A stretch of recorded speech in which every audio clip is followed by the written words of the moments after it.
and Happy he ka, believes me. happy ka for them, Oo sila Mariel. naman.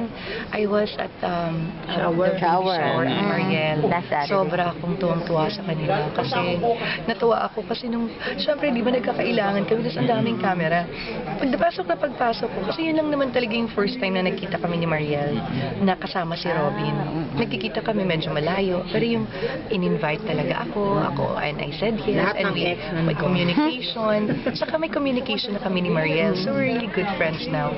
Medyo first time lang na nagkakagulatan lang. Natawa ako, sabing, so pagpasok naming tatlo, ay madaming pa picture, kaming tatlo lang, parang kaming tatlo lang. Tapos, so sabi ni Robin, yung bata, kasi nandyan si Siana, yung bata. Sabi naman Mariel, nandito. Ang ibig sabihin naman ni Robin, yung bata, si Siana, kasama sa picture dapat para naman hindi nagkakailangan, di ba? Dahil may baby ako, tapos buntis si Mariel. So medyo mas maganda tingnan yung gano'n. Yung bata ba, nandito. Tawang-tawa ako. Nakakatawa silang dalawa. But I'm really happy for them. Finally, di ba? Mabuo na.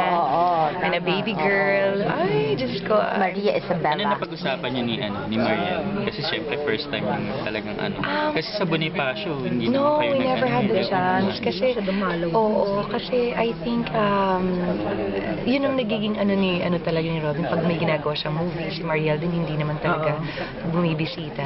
Lalo na pag nandun yung lady, yung partner, ganyan.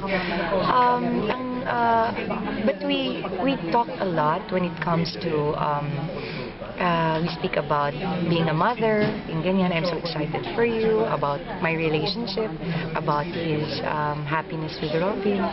So, alam mo, and I know, if we're given the chance to have more time to talk, we will be closer. Especially kung siguro pag lumabas na yung baby, I can give her Advice. tips or advice. Oo. So kung kukunin ko Willing kang magninang. Diyos ko naman, masyadong advanced. Stress. We still have time. Siguro, kailangan pa ng time to really get to know each other. Sa totoo lang naman tayo, di ba? So, but, nung naimbita na niya ako sa baby shower, that's already something for me. That's really special.